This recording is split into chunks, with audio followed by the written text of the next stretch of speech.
የጋሞ ጎፋ ዞን ለቱሪስት መስህብነት አመቺ ከሆኑ የሀገራችን ብሎም ከክልላችን አካባቢዎች መካከል ግንባር ቀደም ነው። የአባያና ጫማ ሐይቆች፣ ነጭ ሳርና ማዚ ብሔራዊ ፓርኮችና የጎብኚዎችን አይን መሳብ የሚችሉ የተፈጥሮ ሀብቶች ናቸው። ወጣት ዘመድኩን የወዘና 5 ጓደኞቹ በነጭ ሳር ብሔራዊ ፓርክ አካባቢ የአካባቢውን ባህል የሚያንጸባርቁ አልባሳትን ለውጭና ለሀገር ውስጥ ጎብኚዎች ለሽያጭ ያቀርባሉ።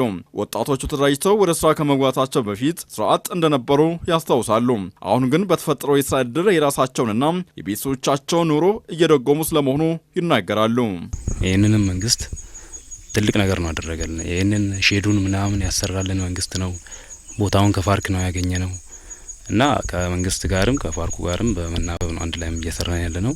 ጥሩ ነው። አሁን ላይ ያው አልባሳት ገበያችንም ጥሩ ነው፣ እየለመደልን ነው። እዚህም ሻይ ቡናውንም ምናምን እያስለመድን ነው። ቦታውን ከማልማት አንግል ትንሽ አንዳንድ የሚያንሱን ነገሮች አሉ። ትንሽ ድጋፍ የሚያደርጉልን አካላቶችን ስፖንሰር ምናምን እያፈላለግን ነው አሁን የምንገኘው። የነጭ ሳር ብሔራዊ ፓርክ 514 ስኩዌር ኪሎ ሜትር ቦታ ይሸፍናል። በውስጡም 351 የተለያዩ አዕዋፋት ዝርያና በርካታ ቁጥር ያላቸውን እንስሳትን ይዟል። ፓርኩ ገቢ ከማስገኘቱም ጎን ለጎን የአካባቢው የአየር ጸባይ ሚዛን ከመጠበቅም አንጻር ሚናው የጎላ እንደሆነ ነው የፓርኩ ስራ አስኪያጅ አቶ አብርሃም ማርዬ የሚገልጹት። 2006 1917 ጎብኚዎች አሉ ስንል እንግዲህ ጎብኚ የሚያወጣው ወጪ አለ። አንዱ ለኛ የሚሰጠን የመግቢያ ክፍያ ነው።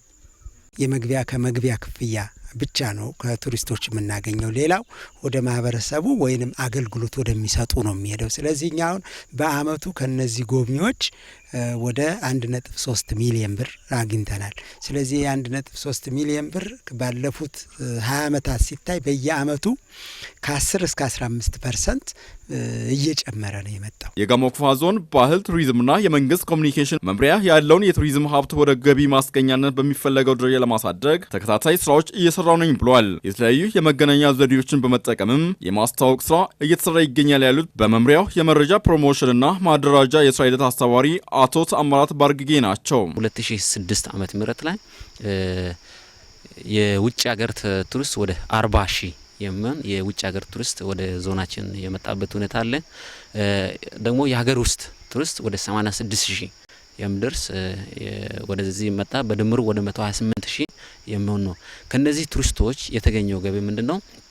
ወደ 51 ሚሊዮን የሚጠጋ ገንዘብ ነው ከዛ የተሰበሰበው። በተያዘው በጀት ዓመትም የዘርፉን ማነቆችን በመለየትና የማስታወቂያ አማራጮችን በመጠቀም 56 ሚሊዮን ብር ገቢ ለመሰብሰብ መታቀዱንም ከመምሪያው ያገኘነው መረጃ ያመላክታል።